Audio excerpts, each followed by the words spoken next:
여학생들은 염증이 생기거나 가려움증이 생기고 질염이 의심되는 그런 상황이 생기면 상당히 부끄럽고 무섭고 그럴 가능성이 있습니다. 그러면 또 누구한테 표현도 못하고 그러다 보면 병을 키울 수가 있는 상황이 되죠. 그래서 점점점 초경 연령이 낮아지게 되는데 우리나라 여자아이들 평균적인 초경 연령은 만 11세 정도 됩니다. 만 9세 이전에 만약 생리를 했다 그럼 그것은 성조숙증이라고 해서 난소의 기능이 너무 빨리 시작됐다라고 보통 얘기하죠. 초경이 너무 빨리 시작하게 되면 성장판이 빨리 닫히게 돼서 결국 최종 키가 작아지게 되는 거죠. 그래서 요즘은 너무 지나치게 빨리 초경을 하는 거 2차 성징이 발달되는 거는 피하려고 하는 특성이 있습니다. 초경이 늦게 되는 여학생들이 대체로 이제 키가 좀 더 큽니다. 성장판이 닫히지 않으니까 특히 잔골들이 더 이렇게 커나갈 시간을 확보를 하는 거죠. 근데 성조숙증과 반대로 중학교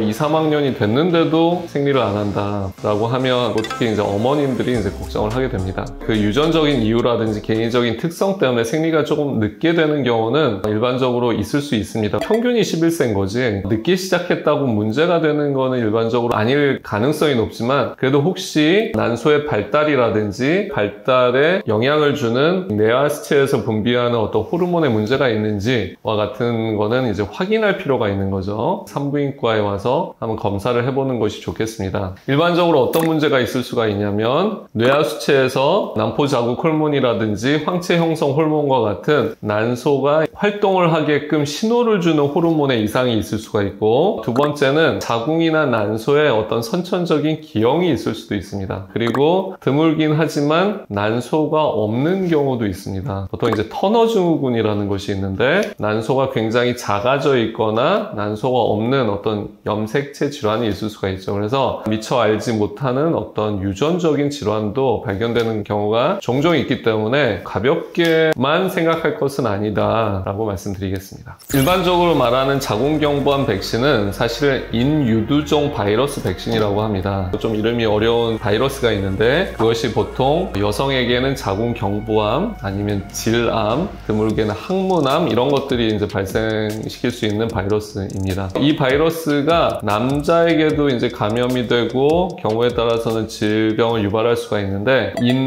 인후두암이라든지 항문암과 같은 것들이 생길 수가 있는 거죠. 그래서 사실 이제 남성들도 유병률이 낮긴 하지만 자궁경부암 백신을 맞으면 그런 질환들도 예방할 수가 있기 때문에 남학생들도 맞으면 너무 좋긴 한데 아직까지는 12세에서 17세에 해당하는 여학생들에게만 무료로 접종을 하고 있기 때문에 남학생들은 이제 자비로 해야 된다는 단점이 있죠. 그래서 일반적으로는 학생들이 맞는 경우는 좀 드물고 이제 성인이 되어서 본인이 판단해가지고 접종하는 경우가 더 많습니다. 중고등학생, 여학생들이 산부인과에 올 경우에는 이유가 있어서 오시죠. 보통 아랫배가 아프다, 질염이 의심된다, 아니면 생리를 안 한다 이런 경우들이 있죠. 그래서 기본적으로는 그 증상에 맞는 검사를 하는 것이 맞습니다. 염증이 의심이 될 때는 염증 검사를 하게 될 수가 있겠죠. 하지만 성경험이 없는 여학생들 같은 경우는 성인처럼 아니면 성경험이 있는 여성처럼 검사를 아주 철저하게 하는 건 좀 어려울 수가 있기 때문에 최소한의 방법으로 보통 하게 되고 그 다음에 이제 생리를 안 한다 아니면 생리량이 많다, 생리통이 심하다와 같은 생리 관련 문제라면 기본적으로는 자궁난소 초음파를 보는 것이 우선시 됩니다. 이 경우에는 질식 초음파가 어려울 경우에는 배를 통해서 보거나 항문 초음파를 통해서 이제 보게 되고 그걸 통해서 이상이 보이거나 해서 더 정밀한 검사가 필요할 것 같다라고 할 때는 CT나 MRI 검사를 하는 경우도 있을 수 있겠습니다. 자궁난소에 혹이 보인다든지 아니면 선천성 기형을 우리가 감별을 해야 된다는 경우에 일반적으로 MRI 검사를 하게 됩니다. 초경 때는 아니고 시간이 지나서 어느 순간부터 생리통이 생기는 것은 어떤 원인이 있습니다. 이걸 속발성 생리통이라고 하는데 자궁난소에 혹이 생겼을 경우에 생리통의 원인이 있는 거죠. 하지만 초경을 했고 이제 생리를 시작한 지 얼마 안 되는 이제 여학생들 같은 경우에는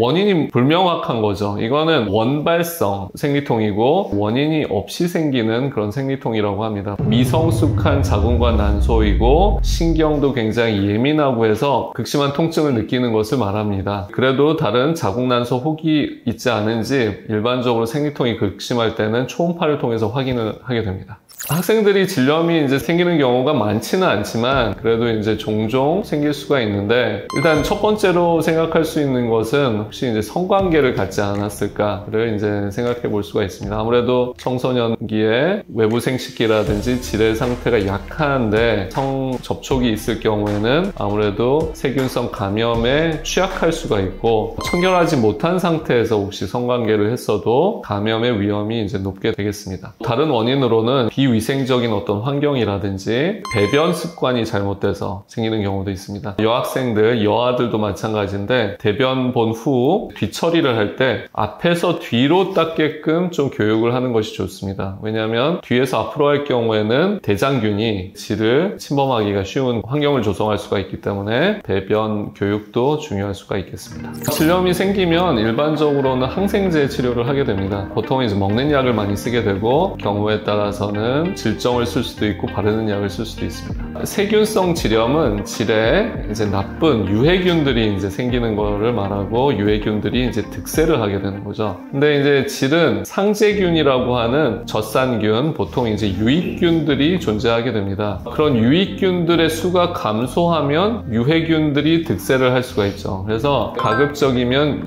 유익균, 젖산균을 많이 늘리는 것이 질염을 예방하는 데 효과가 있습니다. 그래서 보통 요즘 많이 나오고 있는 질 유산균들이 그런 유익균들을 늘리는 데 도움이 될 수가 있겠습니다. 청소년들, 우리 여학생들은 사실 이렇게 염증이 생기거나 가려움증이 생기고 질염이 의심되는 그런 상황이 생기면 상당히 좀 이렇게 부끄럽고 무섭고 그럴 가능성이 있습니다. 그러면 또 누구한테 표현도 못하고 그러다 보면 병을 키울 수가 있는 상황이 되죠. 그래서 우리 부모님들이나 선생님들은 가끔씩은 이렇게 물어봐 주는 것도 좋을 것 같습니다. 혹시 불편한 게 없는지, 그리고 이건 부끄럽거나 무서운 게 아니라는 것을 우리 여학생들한테 인지시켜 주면서 오히려 자연스러운 것이고 방치할 경우에는 키울 수가 있다는 것을 얘기를 해서 꽁꽁 이렇게 걱정하고 싸놓고 있지 말고 병원에 와서 확인할 수 있게끔 도와주시는 것이 좋을 것 같습니다. 그렇죠.